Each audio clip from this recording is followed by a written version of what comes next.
쉬웠구나. 자, 이때 이 공무원은 최강의 공무원을 말한다. 즉 국가공무원법이든 지방공무원법상 공무원만 의미하는 게 아니라 널리 공무를 위탁받아 실질적으로 뭔가 공무에 종사하면 자, 다 공무원이라고 보자. 기능적으로 공무를 하면 공무원이라고 보자. 그렇죠? 1번 뭐 1, 2, 3, 4 다 별표가 되겠죠. 판사도 마찬가지고, 그렇죠? 국회의원도 잘못해도 다 국가배상이 인정됩니다. 3. 또한 공무원에는 일시적, 한정적 사무를 담당하는 자도 공무원에 들어가는 거예요. 아까 교통할아버지를 떠올리면 일시적, 한정적 사무만 담당했잖아요. 자, 이런 것들도 포함된다. 자연인이나 기관 그 자체도 포함된다. 지방의회 자체가 뭘 문제가 있다. 국가배상해라. 그렇죠? 그 밑에 1, 2 별표 2개 공무원으로 인정된 게 있고 인정 안 된 게 있어요. 교통할아버지, 소집중이 향토 예비군, 시 청소차 운전수 동그라미, 그 다음에 전입신고서에 확인일을 찍는 통장, 국가나 지자체에 근무하는 청원, 경찰 이런 거 다 공무원이라고 본 거예요. 국가배상 인정됐다는 거예요. 2번에 의용, 소방대원, 시형버스 운전사, 알바생 이런 애들은 공무원이라고 안 봐줬어요. 아닌 것으로 본 걸 더 중요하겠죠. 그게 별표입니다. 제일 많이 나온 게 의용, 소방대원이었어요. 왠지 인정해야 될 것 같은데 인정이 안 된 거야. 그래서 학자들은 많은 비판을 했습니다. 판례 1번, 2번, A번, 2번 A. 2번이 AA입니다. 최근에 좀 중요하죠. 이거는 이제 시도지사나 시장, 군수, 구청장의 업무에 속하는 대집행 권한을, 자, 시장의 권한인데 이걸 한국토지공사에 위탁을 한 거예요. 대집행할 권한을. 자, 공무수탁 공사네요. 자, 아까 논리대로 하면 이 공사도 넓은 의미의 공무원이라고 봐야 되는데 그렇게 안 본 거예요. 이 토지공사는 대집행을 실시함에 따르는 권리, 의무, 책임까지 귀속되는 행정 주체의 지위에 있다고 봐야 된다. 따라서 국가배상법 2조에 공무원에 해당한다고 볼 것은 아니다. 자, 이 말은 그러면 누가 손해배상을 해야 된다는 걸까요? 이게 공무원이면 이 사람한테 공무를 수행한 지자체가 국가배상을 해야 되는데 얘가 직접 공무원이 아니라 책임을 져야 된다니까 이 토지공사가 손해를 배상해야 된다는 거예요. A급입니다. 확인 문제 풀어보시면 되고요. 그 다음 직무를 집행하면서 자, 어떤 직무를 하다가 뭔가 손해를 일으켰을 때 국가배상이 인정되느냐 이거죠. 613페이지 판례만 보시면 돼요. 최광희설의 입장을 취하였으나 최근에는 자, 광희설의 입장에서 단지 사경제 주체로서 하는 활동은 제외되는 거야. 그 말은 뭐예요? 1번 판례가 AA급이죠. 따라서 공무원의 직무에는 권력적 직무만 들어가는 게 아니라 행정지도도 직무에는 해당하는 거예요. 비권력적이지만, 그렇죠? 비권력적인 직무도 직무에 들어간다. 단지 사경제 주체로서 하는 활동만 제외된다. 우리가 이렇게 나눈 거 기억나나요? 공법관계와 사법관계의 구별. 공법관계는 권력관계와 관리관계 이렇게. 이까지는 국가배상이 인정되는 거. 사법관계에서 일어나는 거는 그냥 민사상 손해배상 이렇게 가자는 거예요. 별표 2개. 판례 2번도 A급이고요. 5조까지 같이 써있기 때문에 일단 넘어가고 직무에는 입법, 사법 다 포함되고 동그라미 2번 별표 법적 행위든 준법률행위적 행정행위든 사실행위든 자기건 부작위도 됩니다. 부작위도 국가배상이 인정됩니다. 판례 A급이에요. 읽어보면 별말 아니고 자, 입법작용도 법을 잘못 만들어서 손해배상을 청구할 수 있을까 이 말이에요. 당연히 입법행위도 직무행위임은 명백하나, 그렇죠? 직무도 맞잖아요. 하지만 그 밑에 셋째 줄 법령 위반, 고의과실 등 과실 요건의 입증이 어렵다 이거죠. 입증이 어렵다. 니은 동그라미. 어떤 법률이 위헌 결정이 나면 국가배상 책임이 인정될까요? 안 되죠. 왜? 위법한 건 맞지만 그 법을 만들 때 고의 과실로 만들었다는 걸 입증하기가 쉽지가 않아요. 그래서 국가배상 인정은 쉽지 않습니다. 판례 A급이고요. 자, 판례는 뭐 나중으로 미루죠.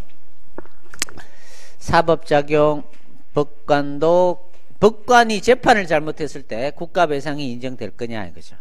니언을 보시면 법관의 재판작용은 항소, 상고 이런 제도가 있잖아요. 그걸로 인해서 구제받으면 된다고. 따라서 국가배상이 쉽지 않습니다. 근데 인정한 판례가 나왔어요. 2번 판례입니다. 헌법재판기관을 준수한 헌법소원에 대하여 재판기관을 잘 지켰어요. 헌법소원을. 근데 헌법재판소가 재판을 본안 심사를 안 하고 그냥 각하를 해버렸어요. 현재도 그렇게 하거든요. 자, 여기에 대해서 이제 국가배상을 청구했더니 대법원에서 인정을 해줬어요. 자, 보통 재판은 어때요? 1심 판결이 잘못 나왔어요. 판사가 뭐 술을 처먹는지 잘못 판결을 때린 거야. 그러면 항소, 상고에서 내가 구제를 받으면 되잖아요. 따라서 국가배상이 쉽게 인정이 안 된다고. 하지만 헌법재판소는 각하가 한번 나오잖아요. 항소, 상고가 없어요. 한 번으로 끝나요. 이제 영원히 나는 아웃이야. 더 이상 판단받을 수가 없어요. 자, 그래서 재판에 대하여 따로 불복 절차가 마련되어 있는 경우에는 이런 게 될 수도 있겠지만 이렇게 된 거예요. 쭉 내려와서. 근데 헌법소원은 재판에 대하여 불복 절차 내지 시정 절차 자체가 없다 이 말이에요. 없는 경우에는 만약에 부당한 재판으로 불이익이나 손해를 입었다면 국가배상 이외의 방법으로는 그 권리를 회복할 방법이 없다. 따라서 국가배상 책임을 인정하지 않을 수 없다 하면서 인정해 준 사건이에요. A급이요. 판례 1번도 A급 읽어보시고 615페이지 검사가 공소제기를 잘못한 거예요. 나는 진짜 무죄예요. 근데 성질났어요. 공소제기를 해갖고 재판을 받았어요. 무죄 판결이 났어요. 검사놈이 일부러 나를 엿먹이려고 그렇게 한 것 같단 말이야. 그래서 국가배상을 청구했어요. 받아들이겠냐 이 말이에요. 쉽지 않겠죠? 검사는 자기가 나름대로 유죄라고 판단했다 그럴 거 아니에요. 고의가실 입증이 어렵습니다. 또는 내가 피해를 입었는데 고소를 했어요. 근데 이 검찰놈이 그 가해자를 봐줘버리는 거야. 불기소 처분해버리는 거야. 그럼 뭐 재판을 안 받아요, 걔는. 또 억울하죠? 국가배상을 청구한단 말이에요. 역시 쉽지 않습니다. 검사의 고의과실을 입증하기는 건 거의 불가능하다고 봐야 돼요. 근데 이제 그 밑에 판례는 아주 예외적으로 인정한 거예요. 이거는 명백한 증거가 있었어요. 성폭력 사건인데 이제 유전자 검사를 했더니 그 범인의 유전자가 검출이 된 거야. 100% 임마는 범인이 맞죠. 근데 숨긴 거예요. 이걸 제출을 안 하고 봐주려고. 그래서 이제 내가 피해자인데 검사의 고의과실로 인한 위법행위로 인한 국가배상을 청구한 거예요. 그래서 받아낸 사건이에요. 근데 이거는 너무 명백한 증거가 있었기 때문에 국가수에서 그 결과까지도 검찰로 보냈어요. 근데 이 검사놈이 몰래 그걸 숨긴 거야. 봐주려고. 이 정도가 되면 국가배상이 인정될 수 있지만 그렇지 않은 한 쉽게 인정되기 어려울 거다. 뭐 그런 사건이에요. B급. 부작위로 인한 거 좀 이따 볼 거고 준법률 행위적 행정이 관계없어요. 사익보호성이 있는 법. 자, 6번. 직무란 사인의 보호를 위한 직무를 뜻하고 공익만을 위한 직무는 이에 포함되지 않는다. 뭐 이것도 이제 원고 적격할 때 같이 해야 되기 때문에 일단은 1번 A, 2번 A. 그 다음에 3. 직무행위를 어떻게 판단할 거냐. 아까 했죠? 1. 직무행위라는 것은 순수한 직무집행행위만 들어가는 게 아니라 아까 그 침대 옮겨주는 거 있었죠? 실질적으로 직무집행행위가 아니더라도 외형상 동그라미 외형상 직무행위라고 보여지면 이 요건에 들어간다. 외형설 동그라미 이게 통설 판례다. 자, 이렇게 외형설로 보면 누구한테 유리할까요? 하나 둘 셋 넷 다섯째 줄 피해자의 구제에 유리한 거예요. 그렇죠? 국가배상이 넓어지는 거죠. 아까 침대 옮기는 건 국가의 직무가 아니니까 국가배상 인정 안 된다 그러면 피해자한테 불리하잖아요. 넓게 봐주는 게 유리한 거야. 그렇게 되는 거다. 동그라미 2번이 별표 2개예요. 이때 이 직무행위는 공무원의 정당한 권한 내가 아니라도 돼요. 또 당의 공무원이 직무집행의 의사가 없어서도 돼요. 나아가 실질적으로 직무행위가 아님을 피해자가 알았는지도 불문해요. 아까 그 사건에서 내가 길을 가는데 일요일이야. 내 대위 친구야. 아, 저 대위놈 저거 또 이삿짐 센터한테 안 맡기고 용달차 안 부르고 또 애들 피곤한데 군인들 그 운전병 트럭 갖고 와갖고 지금 또 침대 옮겼구만. 알았어요. 직무행위가 아님을 알았다고. 근데 걸어가는데 이 운전병이 미친놈이 나를 덮친 거야. 차로 덮쳤다고. 그래서 치여서 갈비뼈가 몇 개 부러졌어요. 어떻게 해야 돼? 국가배상 가능하다 이 말이에요. 직무가 아님을 알았죠. 알았더라도 외형상 이렇게 따지기 때문에 국가배상이 인정된다는 거예요. 3번도 마찬가지. 직무행위 그 자체뿐만 아니라 밀접하게 관련된 부수적인 행위도 포함된다 이 말이에요. 1번 A, 2번 A. 출근 중에 교통사고는 국가배상이 인정될까요? 어떤 공무원이 지 자동차로 출근하다가 누군가를 치었어요. 국가배상이 인정될까요? 그거는 지차 타고 지가 운전하는 거니까 국가배상은 인정이 안 되죠. 외형으로 봐도 그 사람이 직무라고 보여져요? 아니죠. 경찰차라면 직무라고 보여지겠지만 핵심은 자기 소유의 자동차예요. 그렇죠? 자기 소유의 자동차를 타고 가다가 사고를 쳤다. 그 밑에 이제 직무 관련성이 있다, 직무 관련성이 없는 행위들을 이렇게 나눠놨어요. 아까 이삿짐 운반, 군인의 훈련 휴식 중 꽁사냥,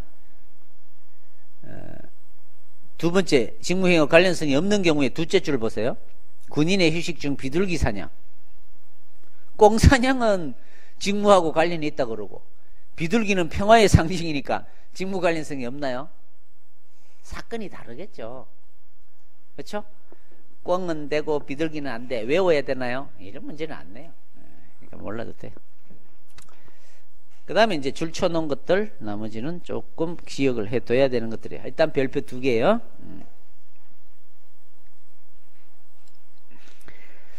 자, 3번 판례 B급이고 없는 옛날 책에는 없던 건데 중요하지는 않습니다. 자, 기출은 어떻게 되는지 볼까요? 국가배상법 2조의 직무를 집행함에 관한 설명으로 가장 옳은 것은 1. 직접적인 공무원, 옳은 걸 찾아라 그래요. 공무원의 직접적인 직무의 집행행위만을 의미한다? 아니죠. 넓게 보잖아요. 2. 주관적으로 공무 집행의 의사가 있어야 되나요? 없어도 되죠. 3. 판례는 공무원이 통상적으로 근무하는 근무지로 출근하기 위하여 지차 타고 가다가 특별한 사정이 없는 한 직무에 해당하지 아니한다? 맞죠? 답이네. 3번. 4번. 비록 직무와 밀접한 관련이 있다 할지라도 부수하여 행하여지는 행위는 직무에서 제외된다? 포함된다. 5. 현실적으로 정당한 권한 내의 행위여야 되나? 아니죠. 답은 3번. 어이씨 2004년도 나와버렸네. 계속 나와요. 작년에 나왔던 게 또 나와요. 우리 시험은 작년에 나왔다고 안 나오는 게 아니에요. 그래서 기출문제가 중요한 거예요. 똑같이는 안 내지. 지문은 여기서는 1번이었고 여기서는 4번. 그 다음에 다른 이상한 지문을 넣는 건 있어도 그게 계속 돌아다니는 거예요. 왜? 중요한 게 뭐 딱 정해져 있는 거잖아요. 그러니까 별표 치고 중요하다는 걸 잘 알면 85점은 금방 넘어가요. 그런 걸 잘 기억해놔야 돼요. 조금 더 하면 90점. 그 밑에는 안 떨어져 이제는. 그리고 이제 운 좋으면 100점도 나오고 그렇단 말이에요. 무슨 말이세요? 그냥 100점을 받아야죠. 그거는 운이에요. 100점은. 열심히 해놓으면 100점이 나와요. 꼭 한 문제 정도는 틀리게 내고 싶은 게 이 출제위원들의 이 묘한 심리란 말이야. 어떻게 해서든 좀 꼬아가지고 한 문제는 실수하게 만들려고 연구를 합니다. 난이도 조정이죠, 그게. 그렇죠. 다 맞아버리면 안 되니까. 그래서 그 중간중간에 이제 그런 새로운 판례나 이제 이상한 함정을 집어넣죠. 근데 기본적인 지식이 확고한 애들은 그런 함정에 안 빠진단 말이야. 이상한 지문이 있으면 그냥 제껴버리면 되죠. 세모해놓고 이거는 처음 보는 지문이네? 다른 데서 답을 찾으면 되는 거예요. 이제 공부가 덜 된 사람은 와씨 이런 것도 책에 있었는데 나한테 이거는 강의도 안 해주고 A급이라고 N도 안 해주고 막 내 얼굴만 막 떠오르고 막 욕만 실컷 나오고. 이러면 이제 점수 막, 그런데 함정이 다 빠지는 거지. 중요한 것만 해놔도 됩니다. 다음, 고의 또는 과실로 인한 행위. 고의 과실이 있어야 된다. 이거죠. 판단 기준은 제일 밑에 기억, 니은, 국가배상법은 과실 책임주의에 근거하고 있다. 과실이 없으면 책임이 없어요. 공무원이 전혀 실수도 안 했는데 어쩔 수 없이 일어난 일은 국가배상 책임이 인정 안 됩니다. 고의과실의 유무는 선임감독에 있어서 국가과실이 있는지 여부로 판단하는 것이 아니라 그게 별표예요. 판단 기준의 기억이 별표 2개예요. 시험은 이렇게 나온단 말이야. 고의과실이 있어야 되는 건 알죠?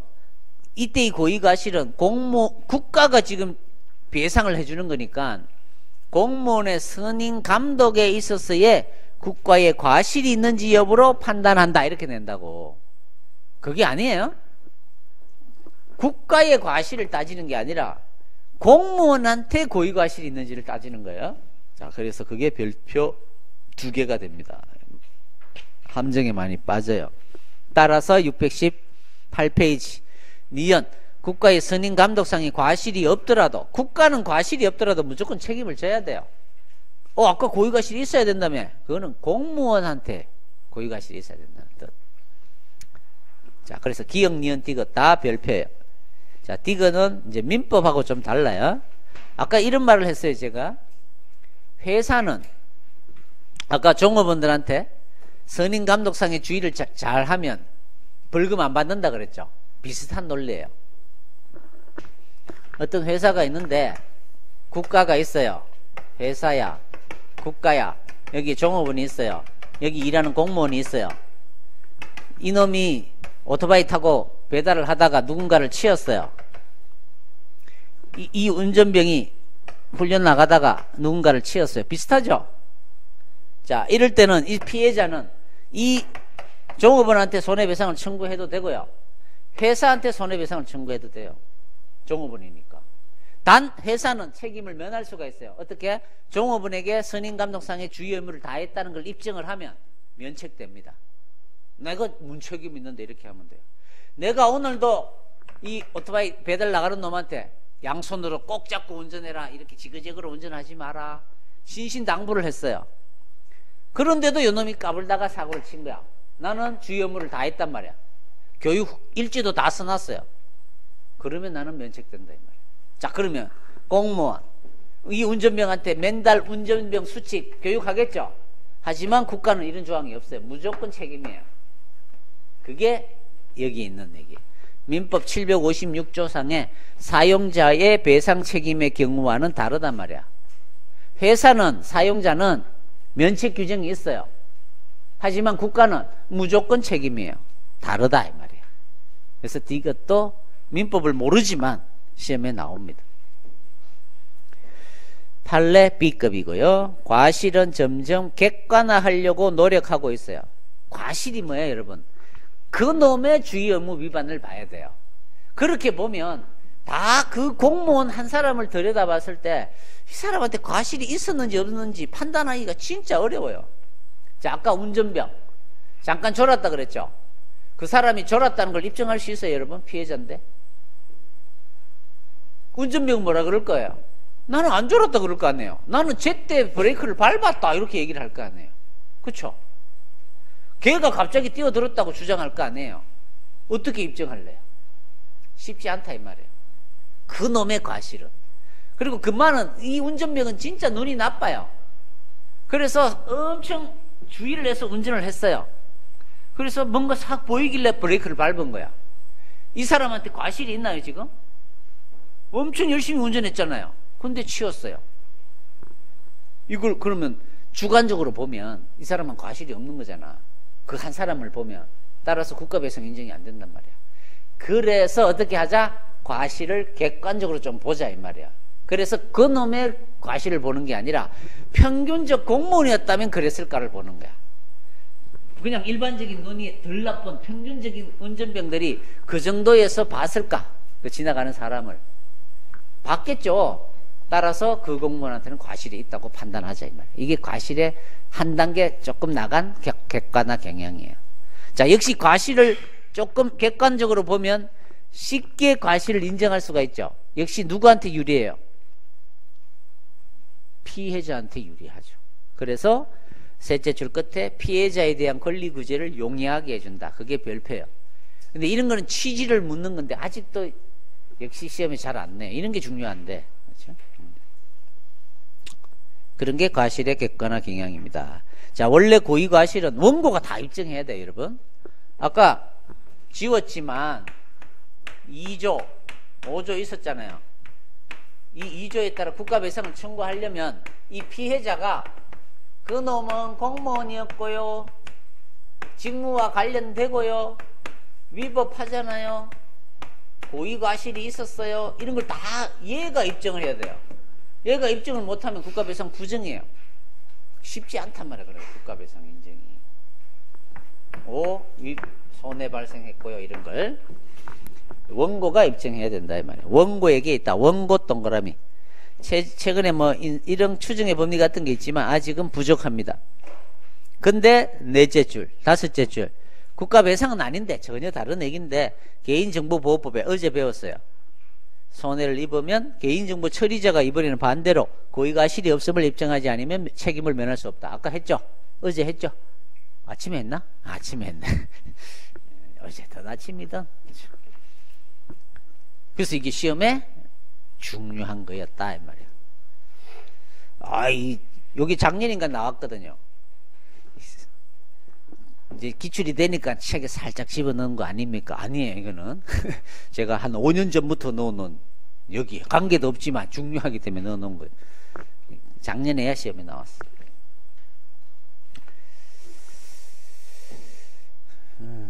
그 다음에 가해공무원은 특정될 필요가 없어요. 야간 시위 중에 경찰이 진압하는 과정에서 내 머리를 찍은 거야, 방패로. 누가 찍었는지는 몰라요. 공무원을 특정할 수는 없어요. 하지만 분명히 전경 중에 한 놈이야. 그러면 특정은 안 해도 국가배상은 청구하면 받아낼 수 있다. 민사상에서는 반드시 특정을 해야 돼요. 민사상은 특정 못하면 손해배상이 불가능하죠. 민사상으로는. 어쨌든 별표예요. 그 다음에 구체적으로 검토, 공무원의 법적 지식이 부족하다, 행정규칙에 따랐다, 항고소송에서 처분이 취소됐다, 법률이 위헌선언됐다. 아까 했고요. 4번은 위헌선언 됐다고 해서 국가배상이 인정되는 건 아니라 그랬어요. 아까. 자, 어쨌든 1, 2, 3, 4가 다 별표 3개야. 맨날 시험에 나오는 파트예요. 그걸 그대로 판례가 쓰고 있는 게 1, 2, 3 판례예요. AAA급이에요. 자, 이 중에서 2와 3은 나중에 소송법 알고 뭐 이렇게 알면 되니까 1번만 하죠. 자, 원칙적으로 공무원이 관계 법규를 알지 못해요. 필요한 지식을 못 갖춘 거야, 이놈이. 그래서 법을 잘못해서 그랬어요. 그래서 그 처분을 한 경우에는 그 공무원한테 과실이 인정이 될까요? 안 될까요? 이 말이에요. 과실이 인정됩니다.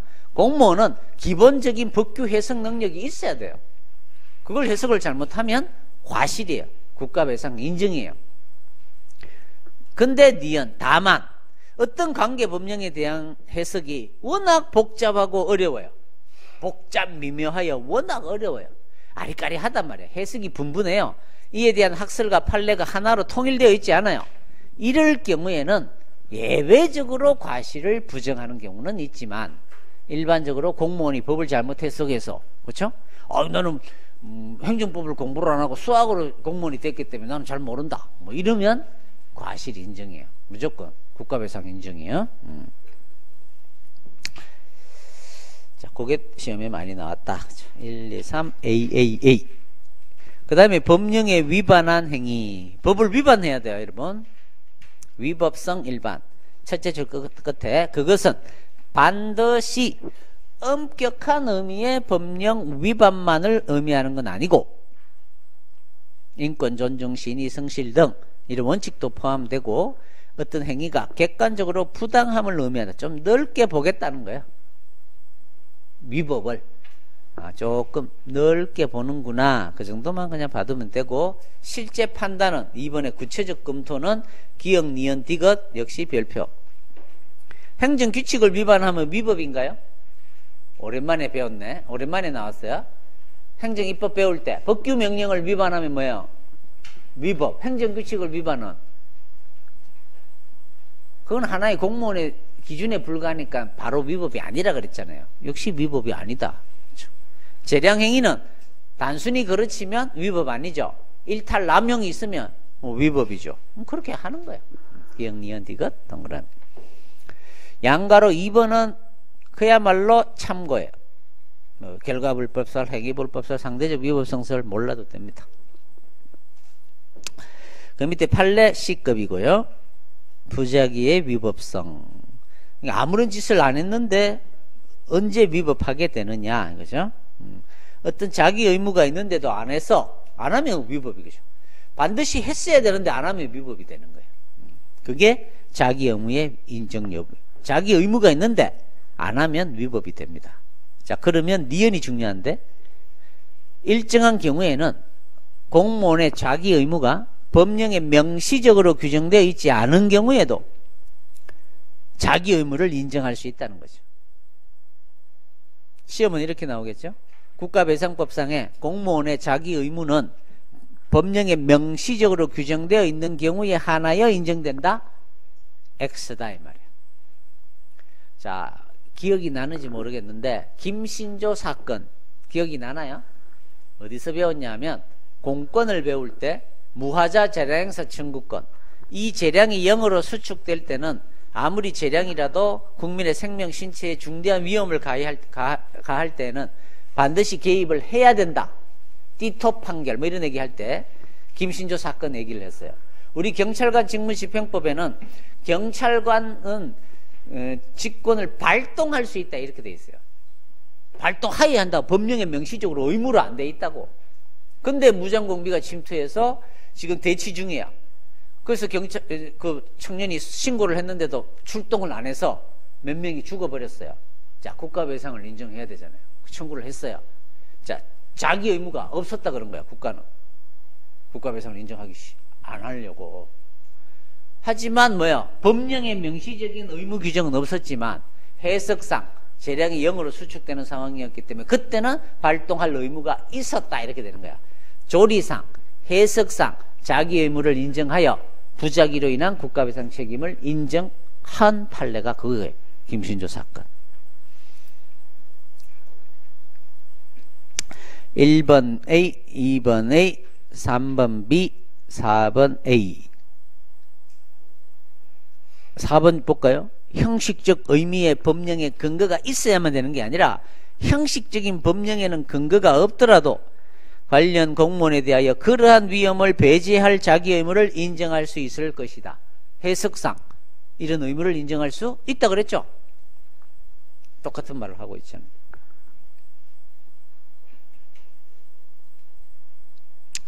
1번 판례는 이제 군산시 그 동 이름을 모르겠어요. 궁중동이었나? 이제 이런 건물의 지하가 이제 여기에 룸살롱 이런 이제 영업을 하는 업주가 있었는데,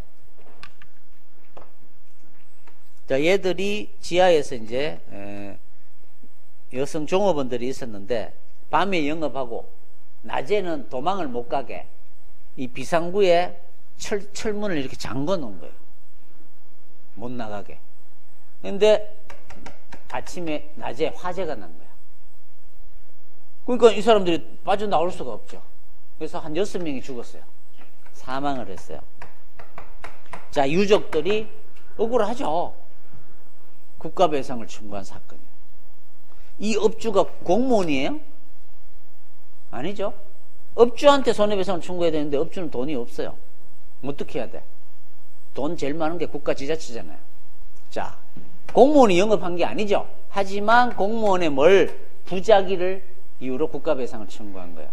자, 제일 먼저 소방공무원. 아니, 소방공무원은 정기적으로 지하 같은 데는 비상구가 열려 있는지 이 소방점검을 하게 돼 있다고. 근데 소방점검하러 와가지고는 뭐예요?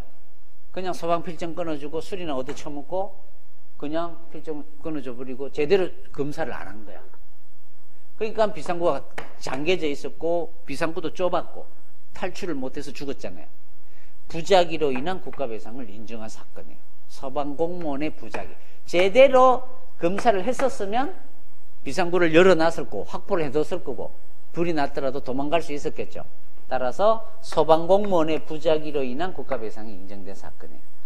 또 경찰 공무원도 똑같아요. 경찰도 이런 윤락행위를 한다는 제보가 있었는데도 역시 와가지고는 술만 얻어쳐먹고는 제대로 수사를 안 한 거죠. 역시 경찰 공무원의 부작위로 인한 국가배상 청구. 하나 더 걸었어요. 군산시 식품위생과 공무원의 부작위. 근데 요거는 부정했어요.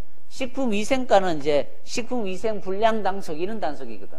자, 그런 그것 때문에 이 사람들이 죽은 거라고 보기는 어렵다. 그렇죠. 그렇게 해서 요 사람들 두 개에 의한 국가배상인 거, 요거 식품위생 공무원들은 부정. 그 인과관계가 없다고 해서. 1번 판례는 경찰 사건이네요. 경찰관이 필요한 조치를 취하지 않음으로써 윤락업주들을 체포 수사하는 등 필요한 조치를 취하지 아니하고 오히려 업주들로부터 뇌물을 수수하여 이를 방치했다, 부작위했단 말이야. 따라서 이로 인하여 위자료 지급할 의무가 있다. 위자료 부분은 손해배상해라 국가가, 이렇게 나온 거예요. 623페이지 다음 페이지에 가보시면 6번에 인과관계 밑에 보면 똑같은 사안이에요. 유흥주점에 감금된 채 윤락을 강요받으며 생활하던 여정원들이 화재가 났을 때 아까 했던 거죠. 지자체 담당 공무원이 식품위생법상 취해야 할 조치를 게을리한 거, 이거하고 국가배상하고는 좀 관계가 없더라. 인과관계가 인정되지 않는다. 이에 반하여 2번 다음 페이지 소방공무원들이 잠금장치의 제거 등 시정조치를 취하지 않은 거는 요거는 인과관계가 인정된다. B급, B급이에요. 자, 이런 것들도 알아둬야 된다. 됐죠? 그 다음에 2번 사익보호성이 있어야 된다. 판례 1번 A급, 2번 B급. 사익보호성이라는 건 이제 원고 적격에서 나오니까 나중에 하죠. 기타 C급 판례 4번의 기타는 1번 B, 2번 C. 2번 별로 안 중요해요. 5번은 역시 또 나왔네요. 성결 문제로서의 행정행위를 위법을 판단할 수 있느냐 국가배상에서. 돼요 안 돼요? 위법을 판단할 수는 또 얘기해야 돼. 효력을 부인할 수는 없고 위법을 판단할 수 있다. 또 똑같은 얘기를 하는 다섯째 줄 위법성 여부를 스스로 심사할 수 있다는 입장이다. 효력을 부인할 수는 없지만 역시 이 파트를 또 모르면 공정력을 봐야 돼요. 그 다음에 이제 타인에게 손해가 생겨야 되고, 손해는 적극적 손해, 재산적 손해든 정신적 손해 동그라미. 적극적 손해, 소극적 손해 다 손해가 들어갑니다. 그러니까 위자료가 정신적 손해 청구예요. 이혼할 때만 위자료 청구가 있는 게 아니에요. 모든 손해배상에는 플러스 알파로 그 위자료 청구가 다 들어갑니다.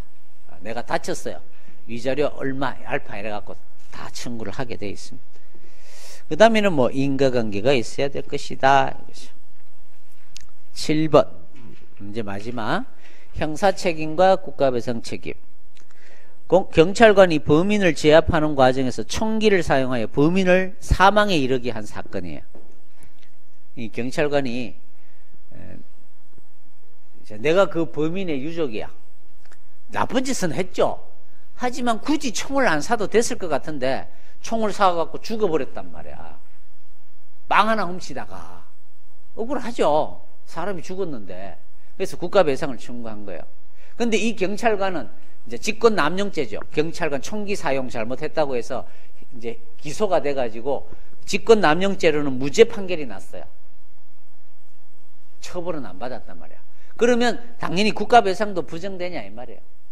그거는 별개다 이 말이에요. 형사처벌은 면할 수가 있죠. 자기가 수칙을 지켰지만. 하지만 손해배상은 또 다른 요건이니까 손해배상 책임은 인정될 수도 있다 이런 얘기. 시험은 어떻게 낼까요? 형사상 범죄를 구성하지 않은 침해 행위에 의해서는 불법 행위를 구성하지 않는다는 게 판례다? 그건 아니죠. 불법행위란 말이 뭐냐면 손해배상을 일으키는 행위 이 말이에요. 불법행위가 죄를 짓는 행위가 아니에요, 여러분. 그거는 범죄 행위고, 불법행위란 말은 책임을 지는 행위, 손해를 일으키는 행위라는 뜻이에요. 별개다 이 말이에요. 자, 이로써 이제 요건이 끝났어요. 확인 문제 2조. 보기 어려운 것은 국회의원도 공무원에 해당하고요, 사경제작용도 직무에 해당한다. 이게 틀렸죠. 사경제적 작용은 제외된다 그랬잖아요, 아까. 정신상의 피해도 손해에 해당한다 그랬고요.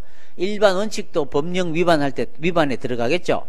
외형상 직무와 관련 있는 행위도 직무를 집행함에 당하여에 해당한다. 맞죠? 따라서 답은 몇 번? 2번.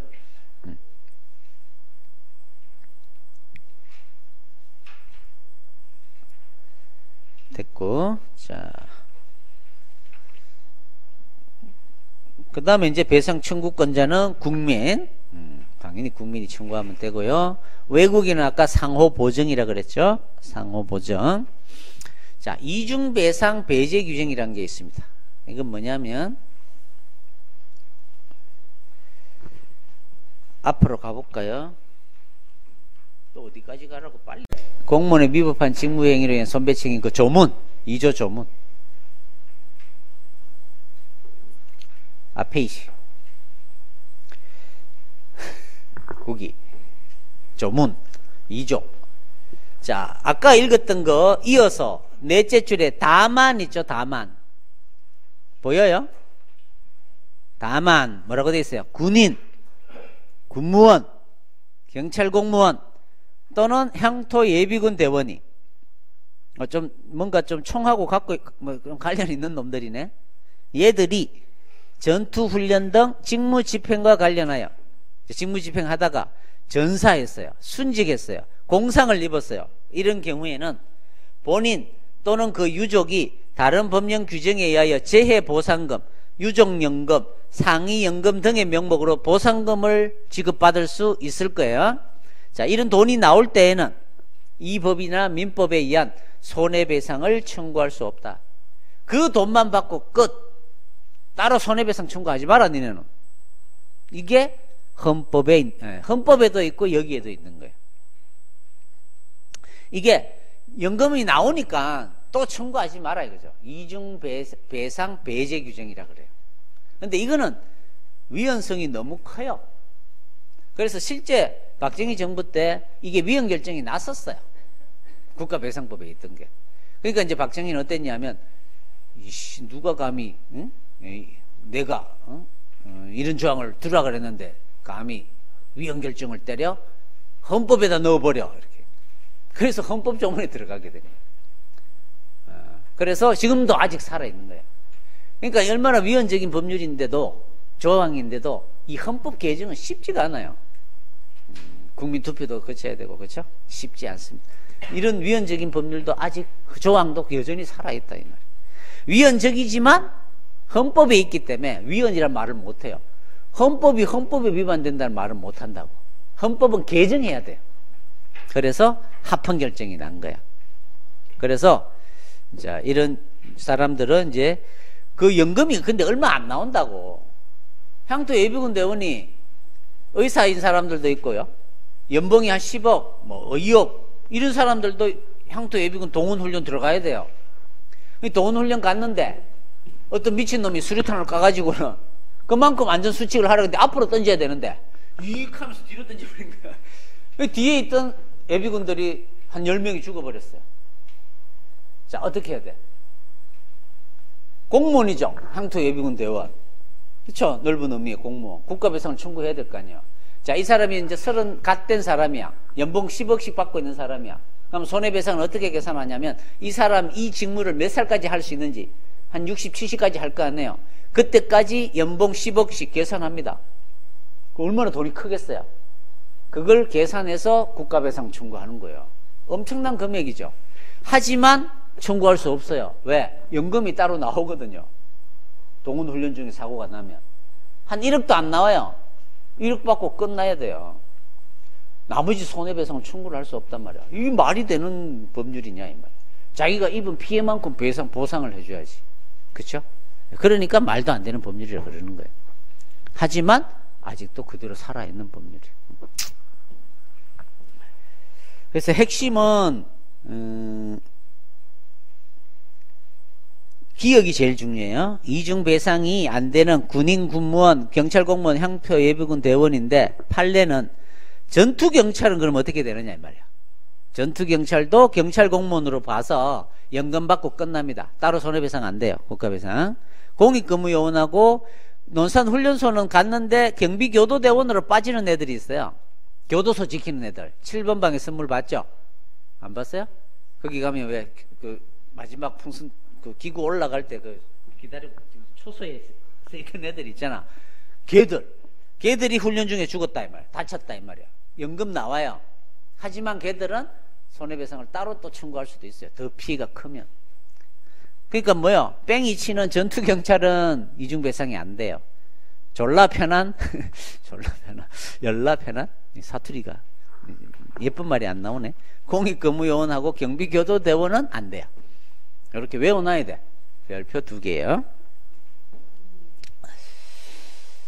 그 다음에 2번이에요. 군인, 공무원, 경찰 공무원 등이 직무집행과 관련하여 손해를 받아야 되고요. 그 밑에 판례 A급이고 숙직실은 아니고. 3번 본인이나 유족이 보상을 지급받을 수 있을 때 배제되는 거예요. 이걸 지급받을 수 3번에 배상이 가능한 경우에 둘째 줄 보상을 지급받을 수 없을 때는 그때는 보상금이 안 나오니까 당연히 국가배상을 청구할 수 있겠죠. 그게 별표예요.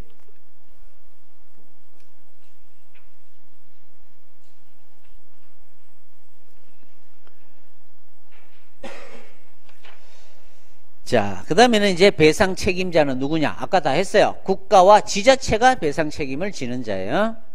헌법에는 공공단체라고 되어 있지만 2번 동그라미 헌법은 국가와 공공단체를 규정하고 있으나 하위법인 국가배상법은 지자체로 한정하고 있다. 이게 위헌 아니냐 논란이 있지만 합헌설이 다수 입장입니다. 그래서 다른 공공단체는 국가배상은 안 되지만 다른 손해배상을 청구하면 되니까 굳이 위헌이라고 할 필요는 없다. 이렇게 되는 거예요. 그 다음에 2조 1항 비용 부담자는 이따가 같이 할 거고요. 배상 책임의 성질. 배상 책임의 성질은 대위 책임이다, 자기 책임이다. 논란이 엄청 많아요. 이거는 시험에는 다 학자들이 다 다른 얘기를 하고 있기 때문에 출제하기가 어려워요. 따라서 몰라도 되고 판례만 절충설의 입장인 것 같다. 판례 B급이에요. 절충설은 고의 중과실이냐 경과실이냐를 나누더라 뭐 이런 의미인데 그냥 B급 해놓으시고 이따가 할 거예요. 그 위에 학설은 별로 안 중요합니다. 참고만 하시면 되고 안 봐도 되고요. 그 다음에 가해공무원의 책임은 자, 가해공무원의 내부적 구상 책임은 아까 했어요. 조문에서 우리가 확인을 했어요. 어떨 때 구상당한다고? 고의나 중대한 과실이 있으면 공무원이 직접 물어내야 돼요. 그래서 따라서 여러분 공무원이 되시면 직무를 볼 때 경과실은 있을 수 있어요. 그러면 금전적인 피해는 없어요. 국가가 다 배상해 준다고 공무원이 잘못하면. 하지만 고의 중과실일 때는 그 공무원한테 토해내라 그래야 돼요. 여러분 돈으로 물어내야 돼요. 그러니까 일을 신중하게 하셔야 된다 이 말이에요. 동그라미고 그 다음에는 가해공무원의 대외적인 배상 책임. 이건 뭐냐 하면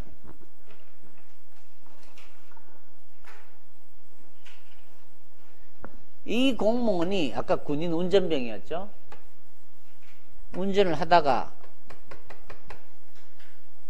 지나가면서 인마의 얼굴을 봤더니 중학교 때 나를 엄청 괴롭힌 놈이야.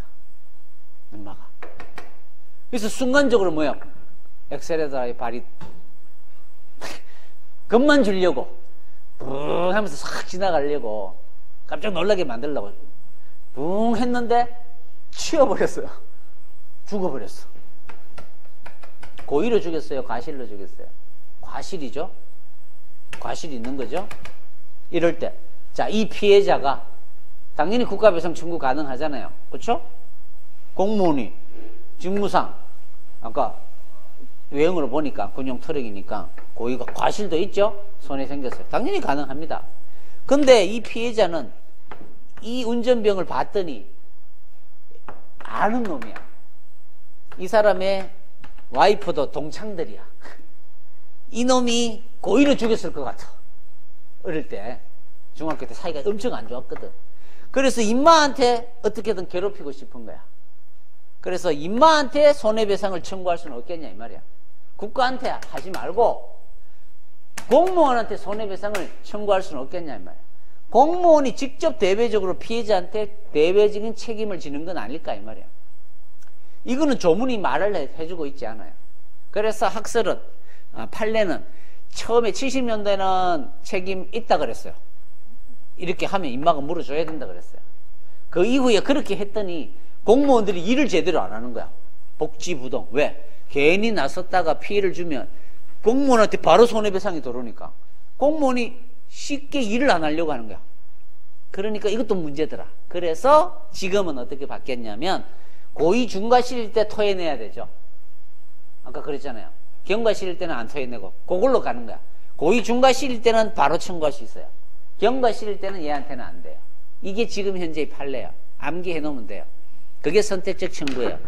이번에 학설 판례로 처음에는 선택적 청구가 가능하다는 입장을 취하였으나 90년대 초에는 선택적 청구가 불가능한 입장으로 선회하였다가 지금은 셋째 줄 고의나 중대한 과실이 있는 경우에는 그 밑에 공무원 개인도 책임을 지고 즉 선택적 청구가 가능하지만 경과실인 경우에는 선택적 청구를 할 수 없다고 입장을 변경하였다.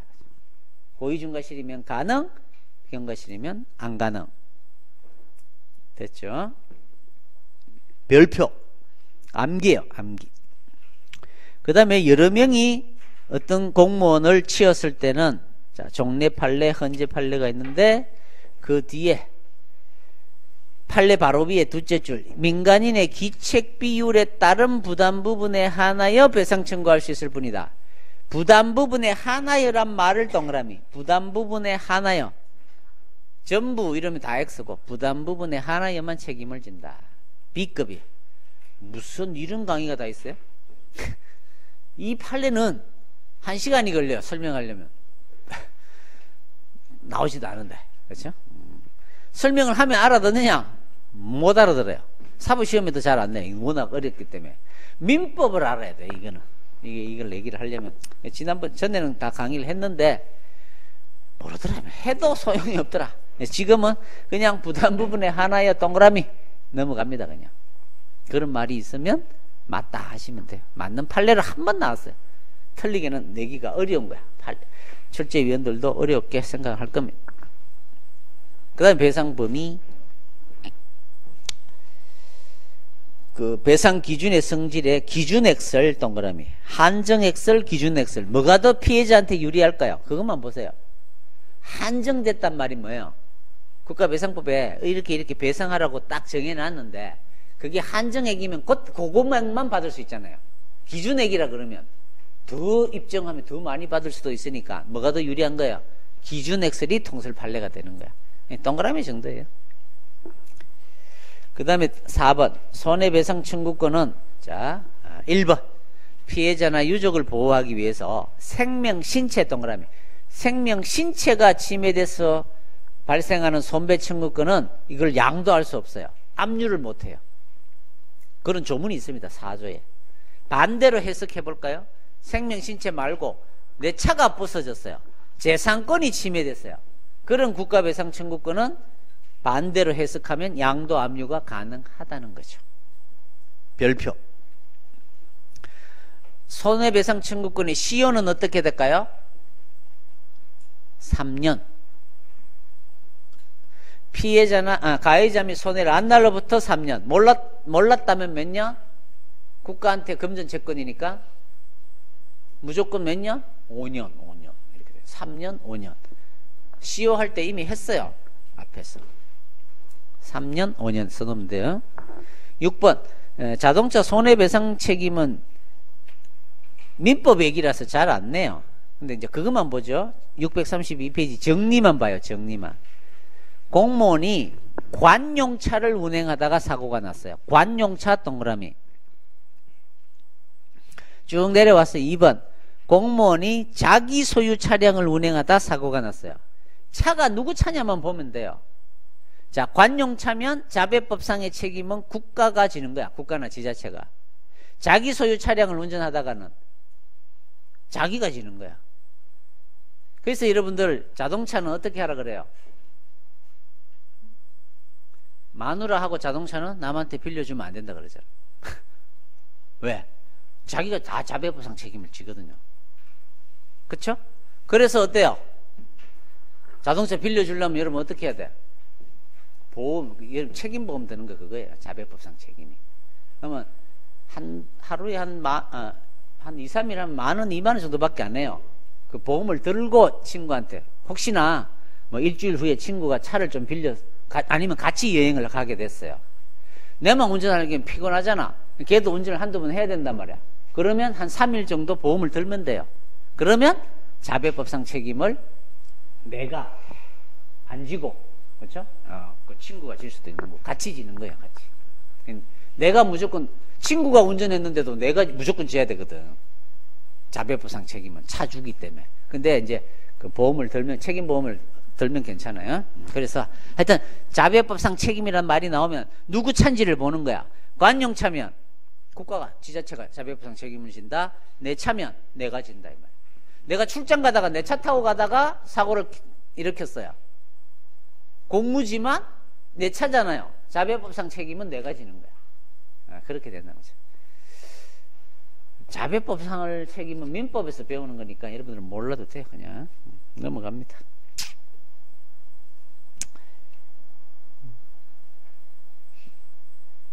시시시.